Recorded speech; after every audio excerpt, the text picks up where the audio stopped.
And just like that, Victor Wembanyama.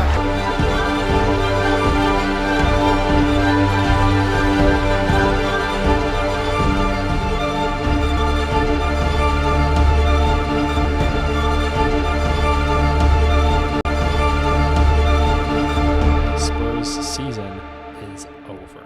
Now, this Spurs team from the beginning of the season to the end of the season are two different teams. The one in the beginning of the season just was inconsistent and just didn't win a lot of games. And yes, they had promising players like Vassell and Wembanyama, but they only showed flashes of their true potential. And then, of course, as the year went on, Wembanyama started to become more consistent. Vassell started to become more consistent. Other players started to step up in their roles a little bit more. We decided to stop doing the Sohan point guard experiment and actually give Tre Jones the starting ball handling duties, which should have been the case from the beginning, from game one. And then these last 2 weeks, I mean, if you look at it, our last 21 games, we're 10-11. That's almost 500. That's a completely different Spurs team who lost 18 straight or something like that. It was bad. It was bad. Now, why are the Spurs a different team? Well, Victor Wembanyama has started to become a lot more elite consistently.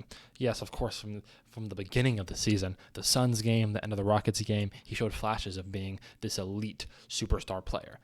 But towards the end of the season, he started doing that a lot more consistently. There are more nights where he scores 30 with a crazy stat line, more triple doubles, more 5x5 stat lines. Wembanyama has truly become way more consistent. And honestly, if he played like this from the start of the season, he would probably be in all-star talks. But looking at this last week, a game like the Sixers, the game like the Nuggets, the Grizzlies, the Pelicans, they're winning these games because the other players around them have sort of stepped up in their role a little bit more.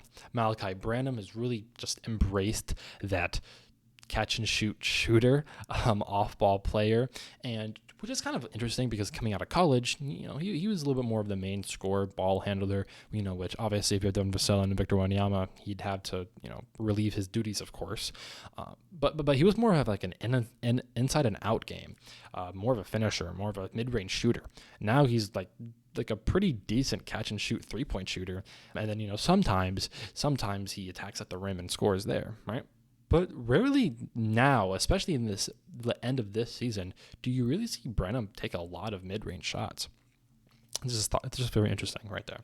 Of course, guys like Blake Wesley, Sidi Sissoko, Sandro Mamu, still cannot say his name, and Tre Jones and Julian Champagnie. A lot of these role players have stepped up recently.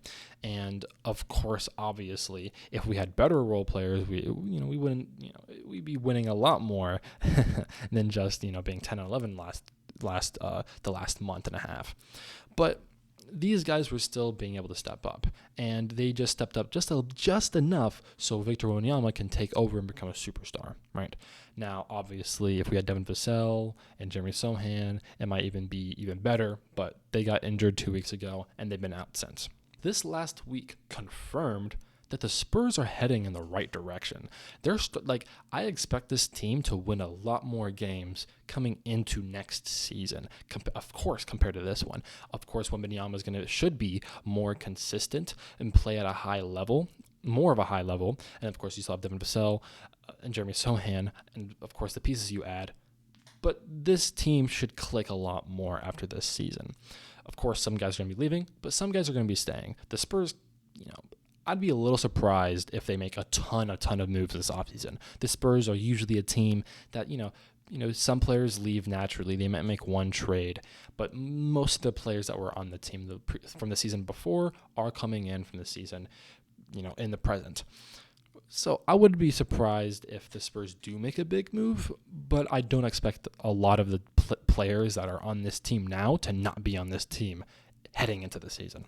So, with, obviously the chemistry, the development, and Victor Wembanyama starting to flourish and become an actual bona fide superstar, this Spurs team should not be 21-60 at the end of next season. This team is so much better than that, and the last few weeks has proven that this team has grown, Victor Wembanyama has grown, and this team is ready to not be a bottom feeder anymore.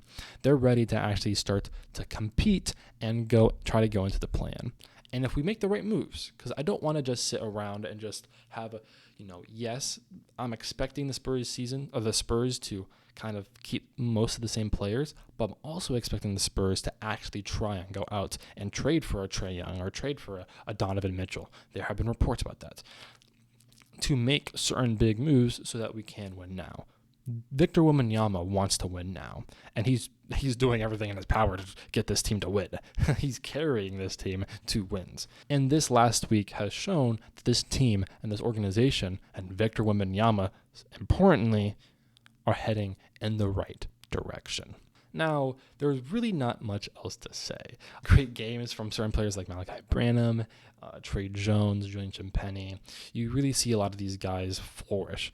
Champagnie is becoming a lot more of a consistent three-point shooter, off-ball player, spot up, and stuff like that. Trey Jones, of course, has been a really good. He's also improved his three-point shot as well. But of course, him handling the ball and being an actual point guard to Wemby is very important. When Wemby, Trey Jones is good, but we need an actual starting level point guard, potentially all-star level point guard, and that will really, really bring the Spurs more success. Really, really, really bring Wembanyama more success. So, yeah, the last couple of weeks have been really impressive. A lot of role players have showed out, and we'll see if they still stay on the roster. But as far as the season, we'll talk more about it as the offseason goes on. You'll see a lot more videos in May and June going over the season a little bit more, maybe specific players. I have a lot of great ideas for the Spurs Sunday series in the next 2 months. I love the alliteration. So watch out for that. And let me know in the comments below, what was your favorite moment of the Spurs season, and what should the Spurs do to get even better in the offseason? Thank you guys so much, and I'll see you guys soon.